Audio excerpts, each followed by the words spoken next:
जिंदगी तू थोड़ा तो मेरा साथ दे। जिंदगी तू थोड़ा तो मेरा साथ दे, मेरी जिंदगी में भी इजाद हो सके। साथियों, आदाब, सलाम, नमस्कार। आज के एपिसोड में हम ऐसे व्यक्तित्व को याद करेंगे, श्रद्धांजलि देंगे, खराज अकीदत पेश करेंगे, जो हमारे बीच से आज हमेशा हमेशा के लिए चला गया, सुपुर्द खाक हो गया। सैकड़ों लोगों ने उन्हें श्रद्धांजलि दी और जनाजे में शामिल हो दुआएं की। उनके शव यात्रा में लोग शामिल हुए और अंतिम दर्शन भी किए। साथियों, हम जिक्र करने जा रहे हैं ऐसे व्यक्तित्व को जिन्हें आप समझ गए होंगे। अगर नहीं समझे होंगे तो इस एपिसोड को देखकर आप जरूर समझ जाएंगे कि किन के बारे में, कौन से व्यक्तित्व है जिसके बारे में चर्चाएं हो रही है। तो आइए हम बात करते हैं बिहार, चंपारण, मोतिहारी व जटवा के अनोखे आविष्कारक मोहम्मद सईदुल्लाह के बारे में। मोहम्मद सईदुल्लाह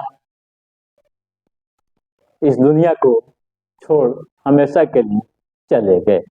उनका निधन हो गया।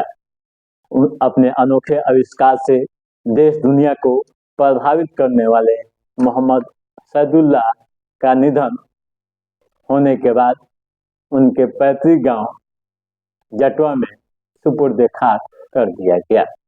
सैकड़ों लोग जनाजे में शामिल हुए और उनका अंतिम दर्शन किया। वैसे तो अपने जीवन में कई अनोखे आविष्कार किए, लेकिन पानी में चलने वाली साइकिल की लोहा पूरी दुनिया मानी थी।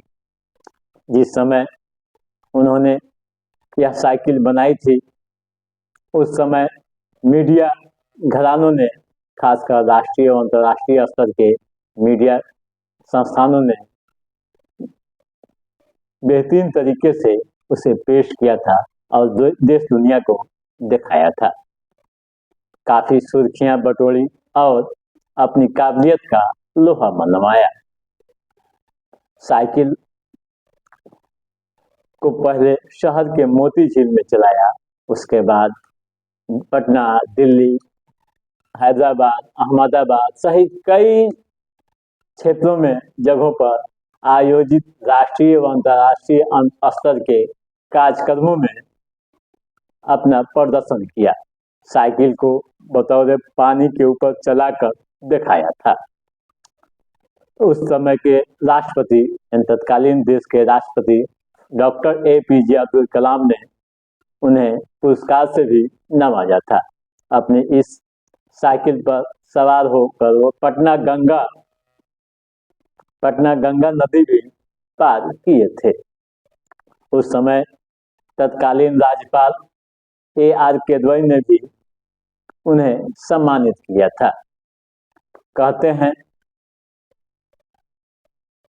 हैं कि आवश्यकता ही आविष्कार की जननी होती है। जब जैसा वक्त आता है उसी के अनुसार सामानों, वस्तुओं की इजाद होती है। आविष्कारक आविष्कार करते हैं। तो पानी में चलने वाली साइकिल का आविष्कार आवश्यकता की ही जननी थी। जिस इलाके से मोहम्मद सईदुल्लाह आते थे वह काफी बाढ़ प्रभावित क्षेत्र रहा है। प्रत्येक साल बाढ़ यानी सैलाब वहां आता रहा है और आवागमन बाधित रहा है।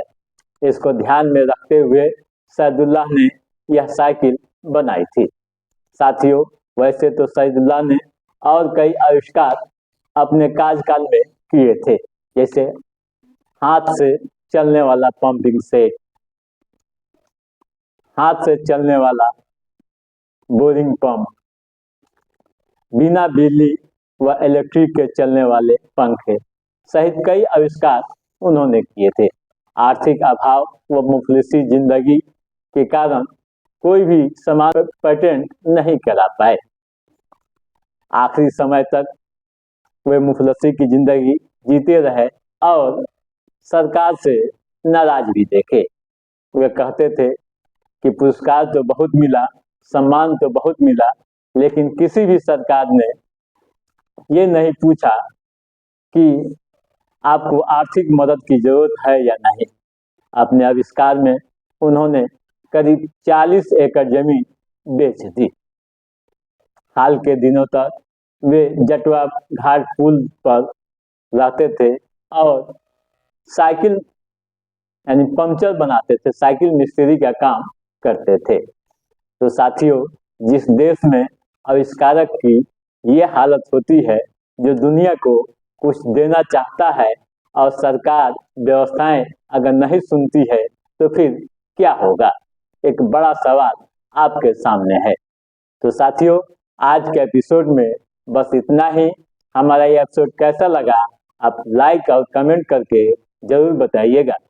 यदि आपने हमारे चैनल को सब्सक्राइब नहीं किया है तो सब्सक्राइब भी कीजिएगा, ताकि इस तरह के व्यक्तित्व को आपके सामने समय समय पर हम ला सकें।